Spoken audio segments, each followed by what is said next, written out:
اپنے ایمان کی آب یاری کرے، اپنے ایمان کی آب یاری کرے، دل پہ اللہ کا خوف طاری کرے۔ السلام علیکم ورحمۃ اللہ وبرکاتہ۔ ان الحمد لله نحمده ونستعينه ونستغفره ونعوذ بالله من شرور أنفسنا ومن سيئات أعمالنا، من يهده الله فلا مضل له ومن يضلله فلا هادي له، وأشهد أن لا إله إلا الله وحده لا شريك له، وأشهد أن محمدا عبده ورسوله۔ أعوذ بالله السميع العليم من الشيطان الرجيم۔ يا أيها الذين آمنوا اتقوا الله حق تقاته ولا تموتن إلا وأنتم مسلمون۔ يا أيها الناس اتقوا ربكم الذي خلقكم من نفس واحدة وخلق منها زوجها وبث منهما رجالا كثيرا ونساء، واتقوا الله الذي تساءلون به والأرحام، إن الله كان عليكم رقيبا۔ يا أيها الذين آمنوا اتقوا الله وقولوا قولا سديدا يصلح لكم أعمالكم ويغفر لكم ذنوبكم، ومن يطع الله ورسوله فقد فاز فوزا عظيما۔ أما بعد فإن خير الحديث كتاب الله، وخير الهدي هدي محمد صلى الله عليه وسلم، وشر الأمور محدثاتها وكل محدثة بدعة وكل بدعة ضلالة وكل ضلالة في النار۔ قال الله تبارك وتعالى في القرآن المجيد والفرقان الحميد: أعوذ بالله من الشيطان الرجيم، ومن آياته أن خلقكم من تراب ثم إذا أنتم بشر تنتشرون، ومن آياته أن خلق لكم من أنفسكم أزواجا لتسكنوا إليها وجعل بينكم مودة ورحمة، إن في ذلك لآيات لقوم يتفكرون۔ وقال الآخر: هو الذي خلقكم من نفس واحدة وجعل منها زوجها ليسكن إليها، وقال النبي صلى الله عليه وسلم: تنكح المرأة لأربع: لمالها ولحسبها ولجمالها ولدينها، فاظفر بذات الدين۔ وقال الآخر: الدنيا كلها متاع وخير متاع الدنيا المرأة الصالحة، أو كما قال عليه الصلاة والسلام۔ اللهم صل على محمد وعلى آل محمد كما صليت على إبراهيم وعلى آل إبراهيم إنك حميد مجيد۔ اللهم بارك على محمد وعلى آل محمد كما باركت على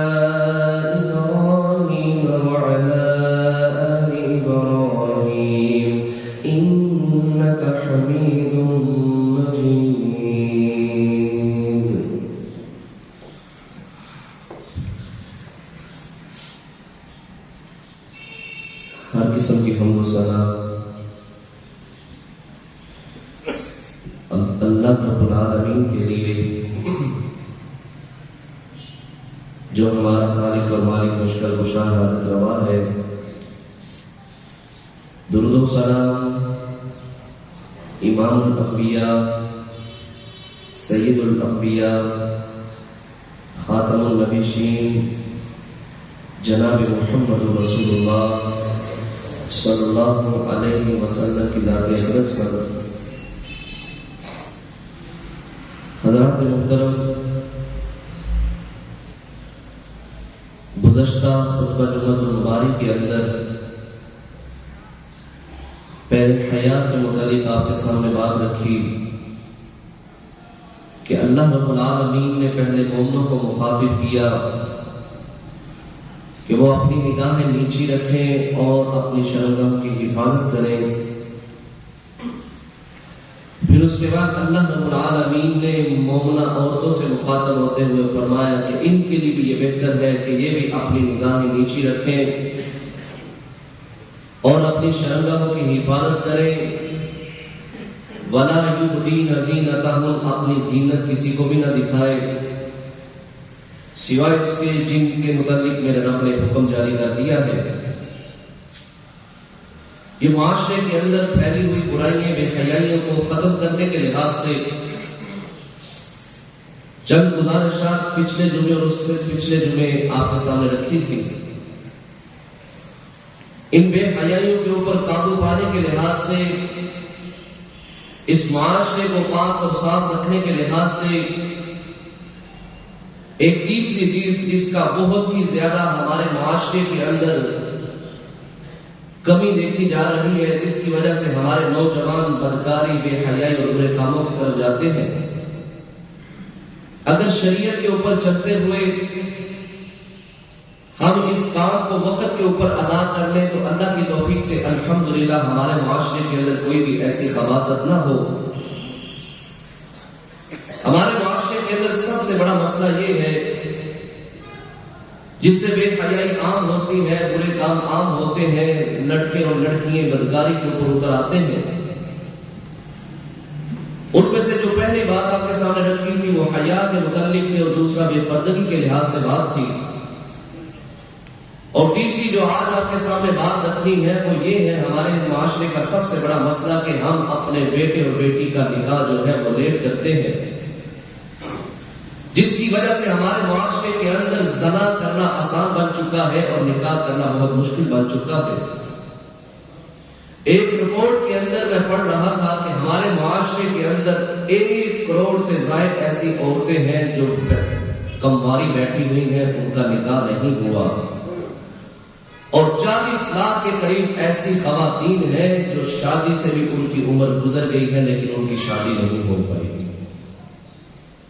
یہ علمیہ ہے. ہم اس معاشرے کے اندر رہتے ہیں جس کے متعلق ہم کہتے ہیں کہ یہاں ہوگا تو قرآن و حدیث کا قانون ہوگا، ریاست مدینہ ہوگی. یہ اسلامی خلافت کے لحاظ سے ہم اس کو اسلام کا قلعہ بھی بولتے ہیں، لیکن اس لحاظ سے چند گزارشات آپ کے سامنے رکھنی ہے کہ اللہ رب العالمین سورۃ روم کے اندر ارشاد فرماتا ہے وَمِنْ آیَاتِهِ، یہ ایسی چیز ہے، ایسی بات ہے، یہ نکاح شادی ایک میرے رب نے فطرتی معاملہ رکھا ہے. فرمایا وَمِنْ آیَاتِهِ، اور اس اللہ کی نشانی میں سے ایک نشانی یہ بھی ہے ان خلقکم، اس نے تمہیں پیدا کیا من تراب، مٹی سے، ثم اذا انتم بشر تنتشرون، پھر تم ایک انسان بن گئے، دنیا کے اندر تم پھیل کے چلنے پھرنے لگ پڑے.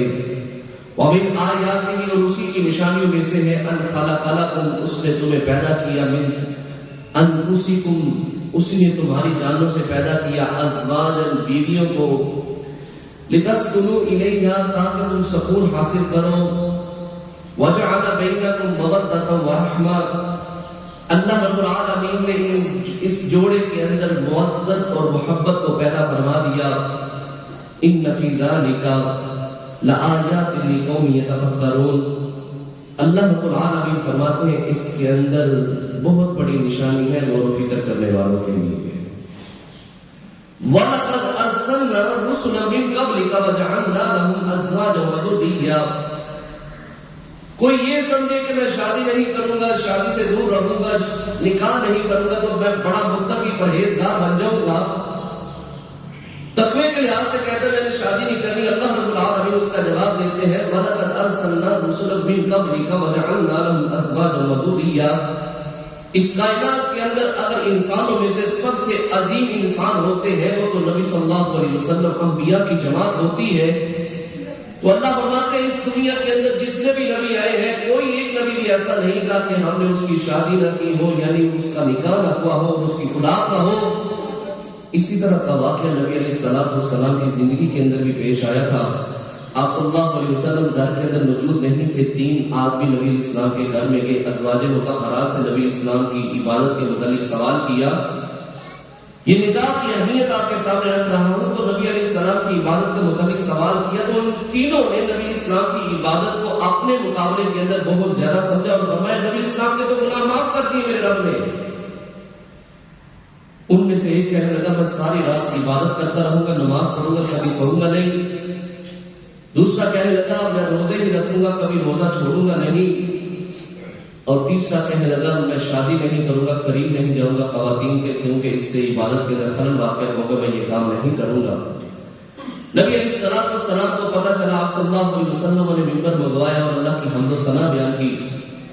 فرمایا لوگوں یہ بات یاد رکھو الا ان اخشاکم واتقاکم لہ، میں اللہ سے تم سے زیادہ ڈرنے والا ہوں اور تم سے زیادہ تقوی رکھنے والا ہوں. میں روزے رکھتا بھی ہوں، روزے چھوڑتا بھی ہوں نفلی. میں رات کو سوتا بھی ہوں، رات کو تہجد کی نماز بھی پڑھتا ہوں. میں شادی بھی کرتا ہوں.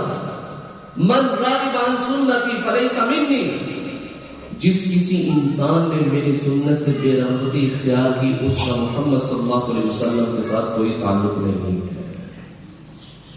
تو یہ نکاح کی اہمیت ہے. نکاح کی طرف نبی علیہ السلام نے ابھارا ہے. بلکہ نبی علیہ السلام کے سامنے صحابہ کرام رضوان اللہ مجمعین کی نوجوانوں کی جماعت بیٹھی ہوئی تھی. فرمایا یا معاشر الشباب، اے نوجوانوں کی جماعت، من استطاع منکم الباء فلیتزوج، جو تم میں سے استطاعت رکھتا ہے، طاقت رکھتا ہے، اس کو چاہیے کہ شادی کرے، کیونکہ جو شادی کرتا ہے فإنه أغض للبصر وأحسن للفرج. جو انسان شادی کر لیتا ہے اس کی آنکھوں کے اندر حیا پیدا ہو جاتی ہے اور وہ اپنی شرمگاہ کی حفاظت کر لیتا ہے.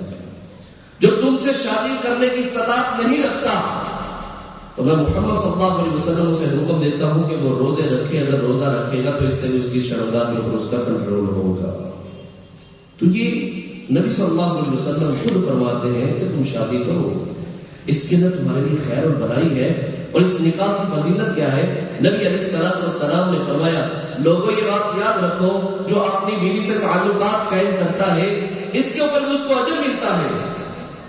صحابہ نے کہا اللہ کے نبی صلی اللہ علیہ وسلم کیا اس معاملے کے اوپر بھی اجر ملتا ہے؟ آپ صلی اللہ علیہ وسلم نے فرمایا ارأیت لو وضعها فی حرام، اگر وہ کام غلط طریقے سے کرے، کسی ایسی عورت سے کرے جس کی اس کے ساتھ شادی نہیں ہوئی، زنا کرے، بدکاری کرے، کیا اس کو گناہ ملے گا کہ نہیں ملے گا؟ تو صحابہ نے کہا ضرور ملے گا اللہ کے نبی صلی اللہ علیہ وسلم. تو اس لحاظ سے نبی علیہ السلام نے فرمایا اگر یہ حلال ذریعے سے کرے گا تو اس کو اللہ اس کا اجر بھی عطا فرمائے گا. تو اس لحاظ سے اگر آج ہم اپنے معاشرے کے اندر اس بے حیائی کے اوپر قابو پانا چاہتے ہیں، ہم اس معاشرے سے بے حیائی کو ختم کرنا چاہتے ہیں، ہم اپنے بچوں اور بچیوں کی اصلاح چاہتے ہیں، تو پھر ہمیں وقت پہ شادی کرنا ہوگی. اپنے نوجوانوں کی عزت کو محفوظ رکھنا ہوگا، اپنی بیٹیوں کی عزت کو محفوظ رکھنا ہوگا. جب ہم اس کے اندر لیٹ کریں گے، دیر کریں گے، تو پھر معاشرے کے اندر یہ ساری خواصیں پیدا ہوں گی. آئیے اب چند چیزیں ایسی کہ لڑکے کے لیے لڑکی کیسی ہونی چاہیے اور لڑکی کے لیے لڑکا کیسا ہونا چاہیے، اس لحاظ سے چند گزارشات آپ کے سامنے رکھ کے بات کا مکمل کرتا ہوں. نبی مکرم صلی اللہ علیہ وسلم نے فرمایا تنکح المرأة اربعا، عورت سے 4 وجوہات پر شادی کی جاتی ہے، 4 وجہ سے. نمبر 1، اس کے کے اندر لمالها مال کی وجہ سے کہ بڑے مالدار ہیں، ولحسبها حسب و نسب کی وجہ سے بڑے اونچے خاندان کی لڑکی ہے، فرمایا ولجمالها خوبصورتی کے لحاظ سے اس سے شادی کی جاتی ہے، ولدینها اور دین کے لحاظ سے اس سے شادی کی جاتی ہے، دیندار عورت ہے، پاک دامن ہے، 5 وقت کی نمازی ہے، فرمایا فاظفر بذات الدین، میں محمد صلی اللہ علیہ وسلم تمہیں مشورہ دیتا ہوں کہ تم نے شادی کرنی ہے تو دیندار خاتون سے کرنی ہے، دیندار عورت سے کرنی ہے۔ اگر دیندار عورت تمہیں مل جائے تو یہ دنیا بھی تیرے لیے جنت بن جائے گی، اور کل قیامت والے دن انشاءاللہ یہ عورت تمہیں جنت میں لے جانے کا سبب بن جائے گی۔ اور اگر بے دین کسی ناکام کی خاتون تمہیں مل گئی، یہ دنیا بھی تمہارے لیے جہنم جیسی بن جائے گی، اور آخرت میں تمہیں سارا نقصان اٹھانا پڑے گا۔ اس لحاظ سے تاریخ کی کتابوں کے اندر ایک واقعہ منقول ہے، حضرت عمر بن عبدالعزیز خلیفہ خامسہ 5واں خلیفہ گزرا ہے اس دنیا کے اندر، اور یہ ایسے وقت کے اندر آئے تھے اتنی انصاف کے ساتھ اس زمین کو بھر دیا تھا کہ اگر کوئی دن کے وقت یا رات کے وقت کوئی صدقہ لے کے نکلتا تھا نا تو کوئی صدقے کو قبول نہیں کرتا تھا، وہ کہتا بھائی جان میں تو خود دینے کے لیے نکلا ہوں۔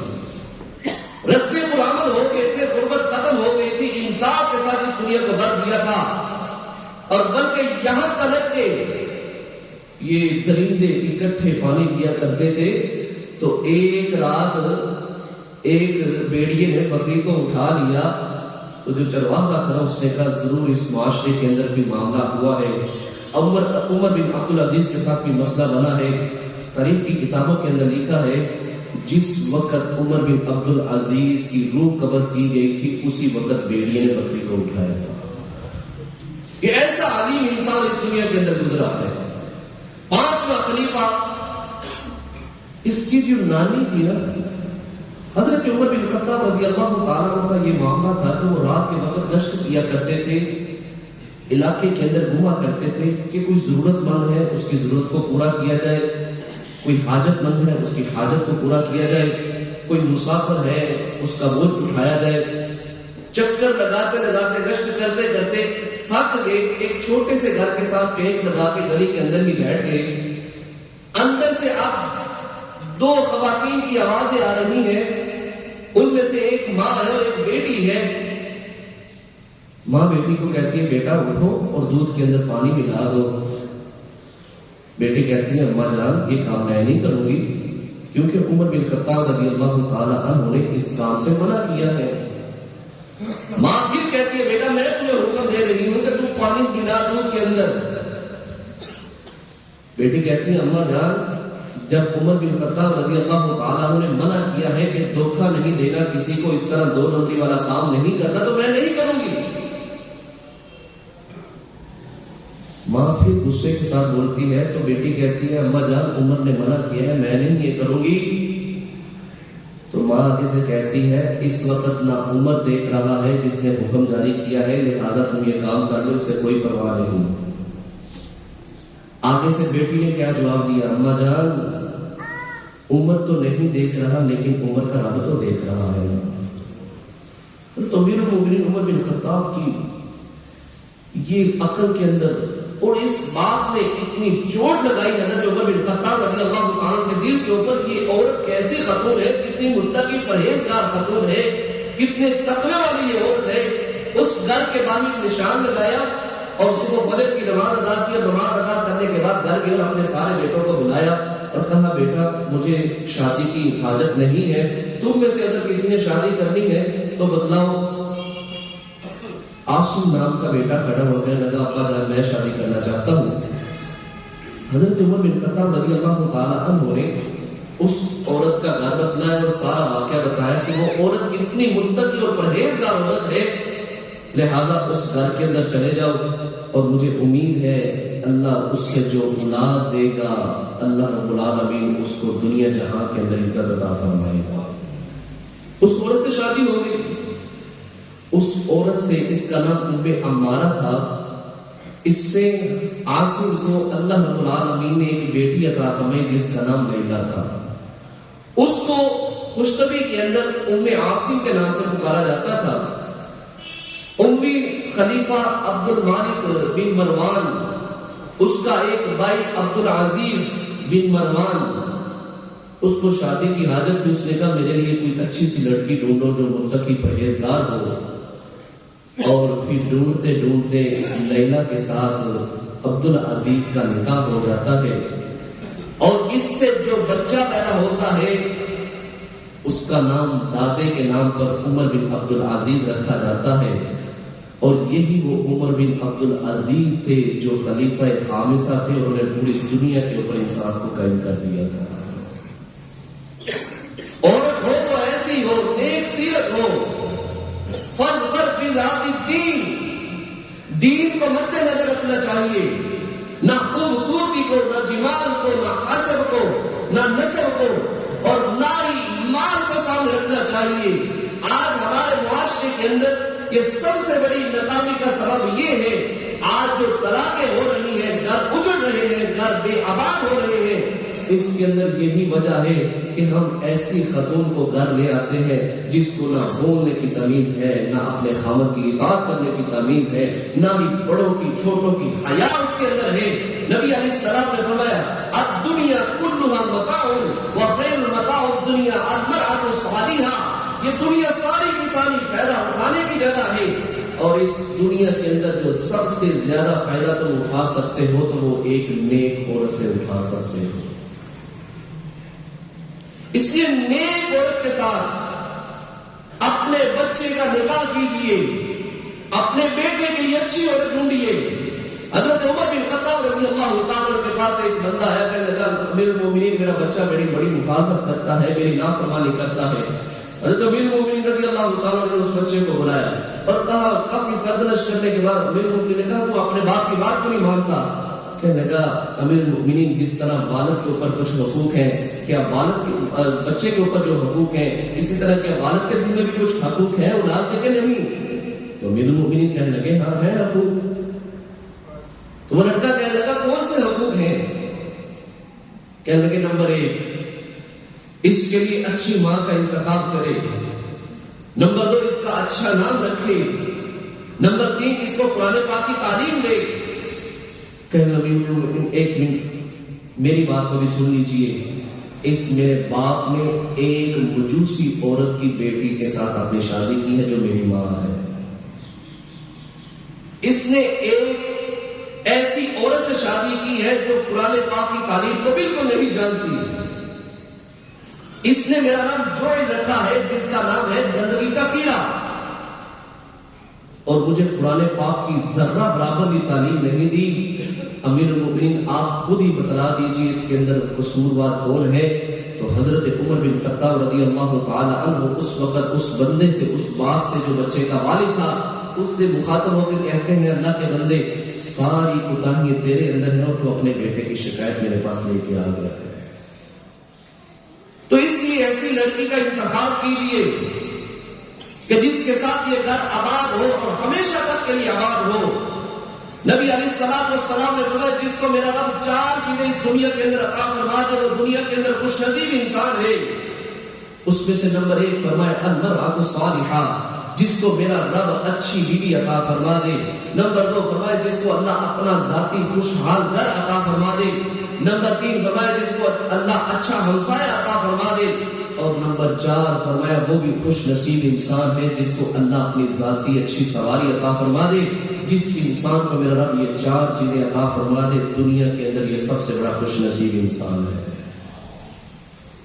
اور جس کو ایسی بیوی نہ ملے جو نیک نہ ہو تو میرے بھائیوں یہ دنیا ہی اس کے لیے خسارے کا سبب بن جاتی ہے. اس دنیا کے اندر بھی تنگی، آخرت میں بھی تنگی. یہ دنیا بھی اس کے لیے تنگ ہو جاتی ہے اور آخرت میں میرا رب چاہے اس کے ساتھ جو بھی معاملات کرے. اس لیے کوشش یہ کرے جو نبی علیہ السلام نے فرمایا ہے فاظفر بذات الدین. جب دین کو تم رکھو گے سامنے تو اللہ رب العالمین تمہارے معاملات کے اندر اللہ ویسے ہی برکتیں عطا فرما دے.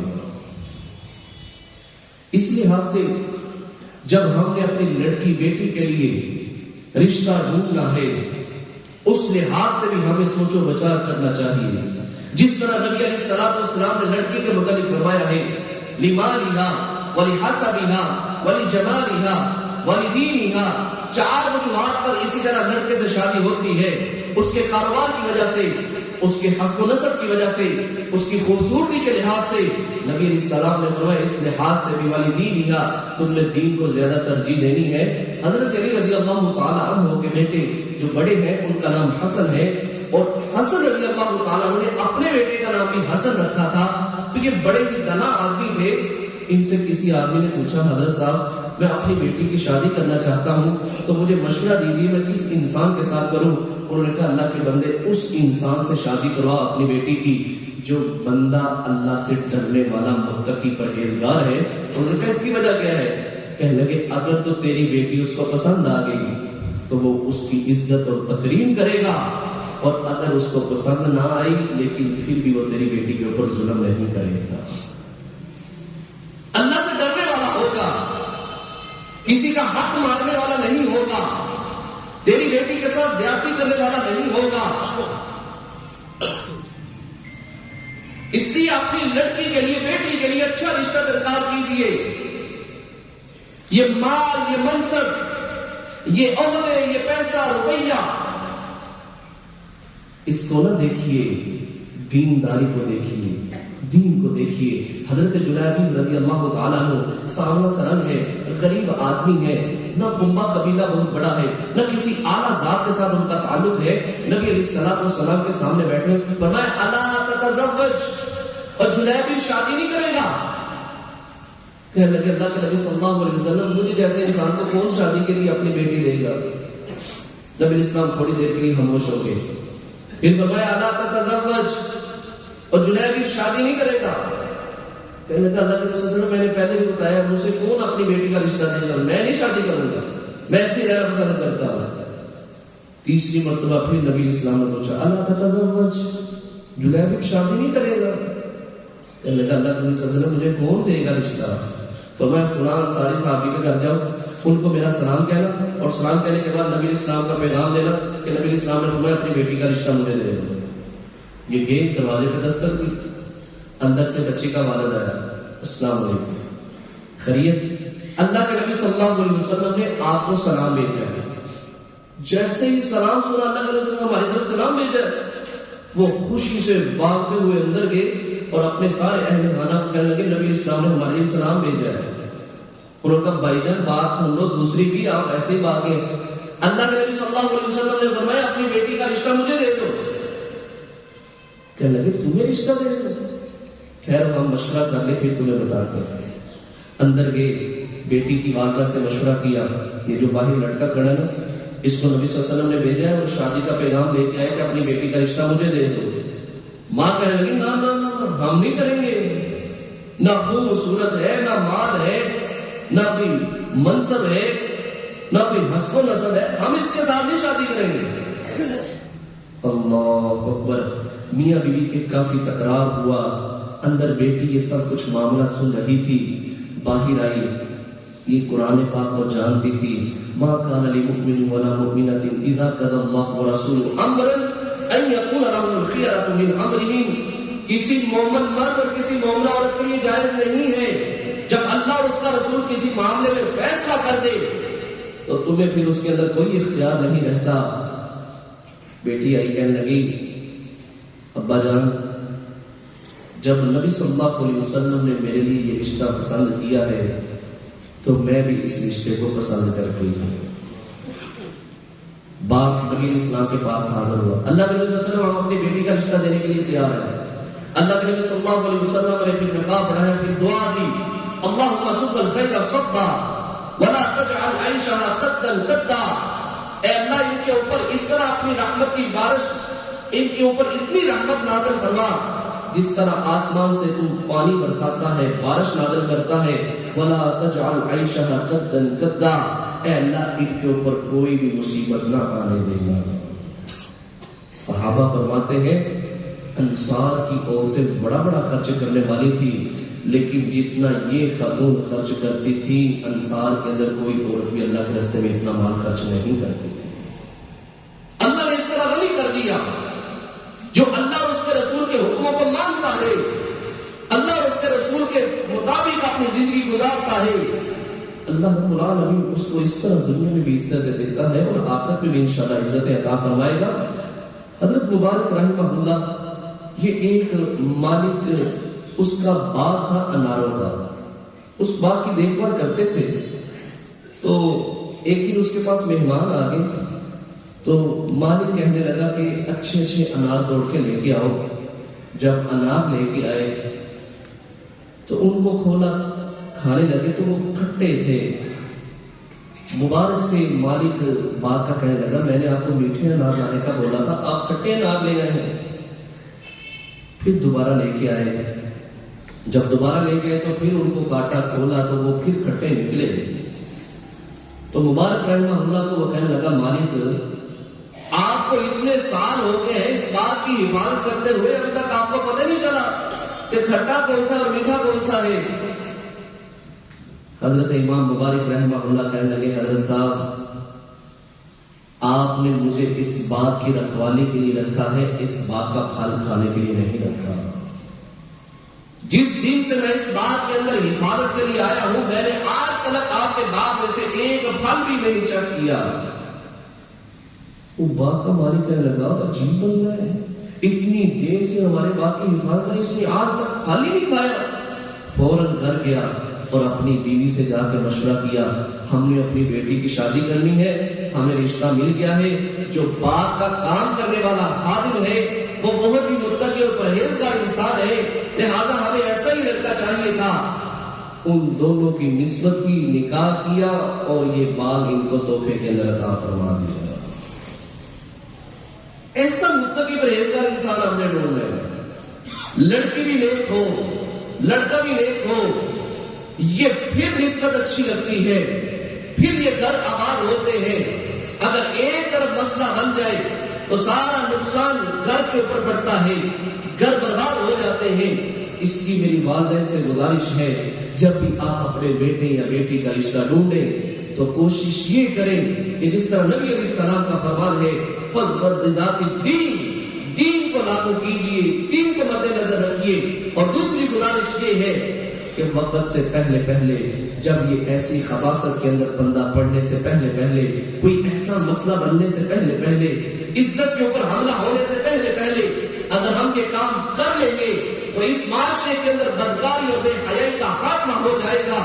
اور اگر ہم اپنے بچے کی پڑھائی کو دیکھتے رہیں گے 30 سال 35 سال 40 سال ابھی کر لیں گے, ابھی اپنے پاؤں کے اوپر کھڑا ہو جائے, ابھی یہ کام کر لے, پھر اس کے پاس کوئی معاملہ ہوگا, ہنر ہوگا, کام ہوگا تو پھر ہم شادی کر دیں گے. اللہ رب العالمین سورۃ النور کے اندر ارشاد فرماتا ہے وَأَنكِحُوا الْأَيَامَ مِنكُمْ وَالصَّالِحِينَ مِنْ عِبَادِكُمْ وَإِمَائِكُمْ إِن يَكُونُوا فُقَرَاءَ يُغْنِهِمُ اللَّهُ مِنْ فَضْلِهِ. اللہ فرماتے ہیں تم نکاح کرو جو بغیر نکاح کے ہیں, اور جو تم میں سے نیک غلام ہیں, نیک لونڈیے ہیں, ان کا بھی نکاح کرو.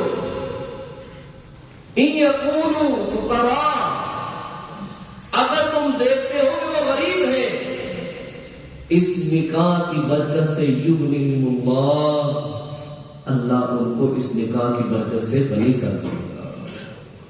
جلیبی کے پاس کچھ بھی نہیں تھا, اللہ رب العالمین نے اس نکاح کے بدلے اتنا مال عطا فرمایا کہ عرب کے اندر سب سے زیادہ سخاوت کرنے والے جلیبی کا گھر بن گیا تھا. اس لیے اس بات سے پریشان نہیں ہونا, یہ رزق کا معاملہ میرے رب کے پاس ہے, اسی نے پیدا کیا, اسی نے رزق دینا ہے. جب ہم نکاح کریں گے اللہ کے حکم کے مطابق انشاءاللہ اللہ رب العالمین اس کو برکتیں عطا فرما دے گا. تیسری بات, اب رشتہ ہو گیا ہے, رشتے متعلق بات ہو رہی ہے, یہ بات چل رہی ہے, والدین سے گزارش ہے, بھائی بہنوں سے بھی گزارش ہے کہ وہ پھر استخارہ کریں, اللہ رب العالمین سے مشورہ کریں کہ اللہ ہم یہ جو نسبت کر رہے ہیں اپنی بیٹی کی, اپنے بیٹے کی, یہ لڑکی جو ہم نے گھر لانی ہے, جو لڑکا ہم نے داماد بنانا ہے, اس کے متعلق اللہ سے استخارہ کریں, اللہ سے دعا کریں, پھر جو اللہ ہمارے ذہن کے اندر دل کے اندر بات ڈالے اس کے اوپر عمل پیرا ہو جائے. اور اس استخارے کے لیے کسی مولوی پیر بابے کے پاس نہیں جانا, 2 رکعت نماز ادا کیجیے اور 2 رکعت نماز ادا کرنے کے بعد استخارہ کی دعا کر کے دن کے وقت کر لیں، رات کے وقت کر لیں، جس ٹائم مرضی کر لیں. ضروری نہیں کہ اس کے اندر خواب آئے گا، ضروری نہیں کہ استخارہ کرنے کے بعد سو جانا ہے، کوئی مسئلہ نہیں. دن کے وقت کر لیں، 10 بجے کر لیں، 2 بجے کر لیں، 3 بجے کر لیں. جو ممنوع کام ہے ان کے اندر نہیں کرنا. باقی تہجد کے وقت کریں، جب مرضی کریں. یہ استخارہ کیا ہے؟ یہ اللہ کے حضور ایک مشورہ ہے کہ جو انسان اپنے رب سے کرتا ہے، کیونکہ اللہ رب العالمین غیب کا علم جانتا ہے، اللہ سب کے دلوں کے حالات کو بھی جانتا ہے. اللہ رب العالمین انسان کے دل کے اندر اس رشتے کے متعلق یا تو نفرت پیدا کروا دے گا یا اللہ رب العالمین اس کی محبت پیدا کروا دے گا. اگر تو ہمارے لیے بہتر ہوگا تو وہ ہو جائے گا، اگر وہ بہتر نہیں ہوگا تو اس کے لیے کوئی ایسا مسئلہ کھڑا ہو جائے گا جس سے ہم اس نکاح سے، اس منگنی سے، اس رشتے سے ہم بچ جائیں گے. تو استخارہ لازمن کرنا ہے ہم نے انشاءاللہ. دوسری بات، بیٹی سے اجازت کے لحاظ سے. اللہ اکبر.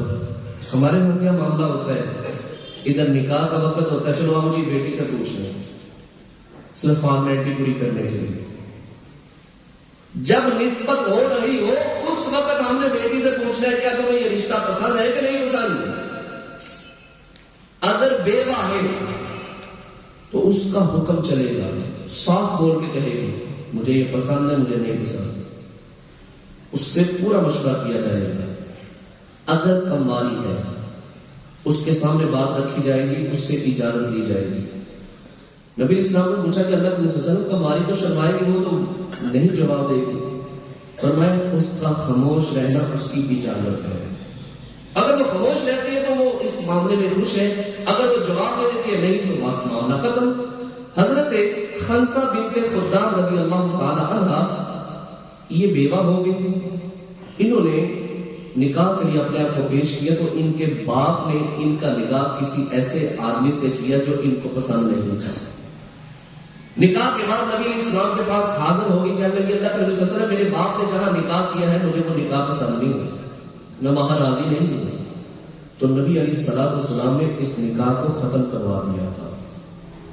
تو اس لیے ایسا مسئلہ بننے سے پہلے مثال کے طور پہ سارے مہمان بھی آئے ہو اور نکاح کے وقت جا کے کوئی بیٹی سے پوچھے بیٹا یہ نکاح پسند ہے کہ نہیں، تو خرابی تو پیدا ہوگی، پھر بے عزتی والا معاملہ بن گیا. اس لیے ہمیں اپنی بیٹی کو اعتماد کے اندر لیتے ہوئے پہلے پوچھنا چاہیے کہ ہم نے تمہارا نکاح کرنا ہے، کیا تمہیں یہ رشتہ پسند ہے کہ نہیں پسند. اس کے بعد فائنلی کر لیں، منگنی کر لیں، کوئی مسئلہ نہیں. یہاں ایک اور اہم گزارش یہ ہے کہ جب نکاح کا وقت ہوتا ہے اس وقت نکاح سے پہلے مولوی صاحب کو کہا جاتا ہے آئے گی مولوی صاحب خود پوچھنے آتے ہیں. انا للہ و انا الیہ. میرے بھائیوں یہ مولوی کے لیے غیر محرم ہے، یہ اس کے لیے جانا بہتر نہیں ہے، اس کے لیے حرام ہے. دوسری گزارش، اس کے نکاح کی اجازت ولی دے گا. کنواری لڑکی اپنی ولی کے بغیر نکاح نہیں کر سکتی، کوئی عورت بھی اپنے ولی کے بغیر نکاح نہیں کر سکتی. لا نکاح بولیش، ولی کے بغیر کوئی نکاح نہیں ہے. اور نکاح باطل، جو ولی کے بغیر نکاح ہوگا وہ حرام زدگی ہوگی.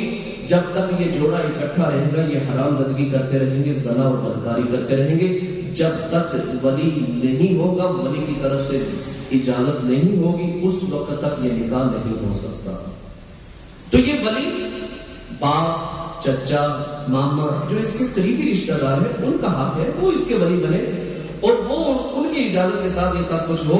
ایک باپ جو خود اجازت دے رہا ہے کہ میری بیٹی کا نکاح پڑھائیے، کیا یہ مولوی اس سے بھی زیادہ درد رکھتا ہے کہ بیٹی کا نکاح زبردستی تو نہیں ہو رہا؟ اس لحاظ سے بیٹی سے پہلے مشورہ کر لینا چاہیے اور بعد میں ایسا معاملہ فارمیلٹی پوری کرنے کے لحاظ سے یہ نہیں ہونا چاہیے. ہم بھی جب نکاح پڑھانے کے لیے جاتے تو ہمیں بھی زبردستی کہا جاتا ہے آئے عرصہ پوچھ لیں، یہ حرام ہے، یہ کام غلط ہے، ایسے کام کا حصہ نہیں بننا چاہیے. میری آپ بھائیوں سے بھی گزارش ہے جب اپنی بیٹی یا بہن کا نکاح کروائے تو کوئی ایسا معاملہ نہ ہونے دیجیے.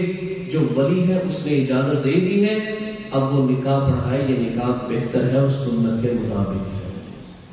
اس کے بعد یہ بھی بات یاد رکھیے، ہمارے ہاں سارے معاملات شریعت سے ہٹ کے ہوتے ہیں، جہیز، دوسرے معاملات، یہ رسم و رواج، مہندی، برات، فلاں معاملہ، یہ عجیب و غریب ہم نے نکالی کر لی ہے۔ ہم اس دنیا کے اندر شادی بیاہ کے اوپر سارے رشتہ داروں کو راضی کر لیتے ہیں، خالہ بھی راضی ہو گئی، ماموں بھی راضی ہو گئے، چچا زاد سارے بھائی بہن راضی ہو گئے، محلے دار بھی راضی ہو گئے، یار دوست بھی راضی ہو گئے۔ ہماری شادیوں پر یہ سب کچھ چلتا ہے کہ شادی بیاہ کے اندر سارے تو راضی ہو جاتے ہیں، لیکن ہماری شادیوں سے ہمارا رب ناراض ہو جاتا ہے۔ ہر کام ہم سنت سے ہٹ کے کرتے ہیں، ہر کام ہم خلاف سنت کرتے ہیں، ہر کام اللہ کی حدودوں کو پامال کرتے ہوئے کرتے ہیں۔ حاجی صاحب، آپ کے گھر کے اندر یہ کیا معاملہ ہو رہا ہے؟ یہ کس طرح کی شادی ہو رہی ہے؟ یہ کس طرح کے معاملات ہو رہے ہیں؟ اور لوگوں کے تانوں سے بچنے کے لیے یہ جنازہ ہے کہ شادی کا گھر ہے، یہاں مرگ ہوئی ہے کہ یہاں خوشی کا دن ہے، یہ لوگوں کے تانے سنتے ہوئے وہ جی بچے کا ماموں نہیں مانتا، بچے کا چاچا نہیں مانتا، بچے کے دوست نہیں مانتے۔ یہ بات یاد رکھیے، حاجی صاحب، کل قیامت والے دن آپ سے سوال ہوگا، آپ سے پوچھا جائے گا۔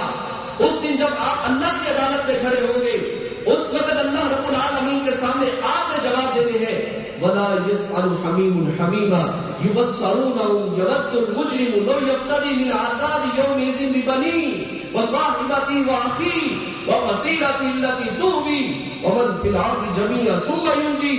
وہاں جگری دوست ایک دوسرے کو دیکھ رہے ہوں گے، کوئی سوال نہیں کرے گا۔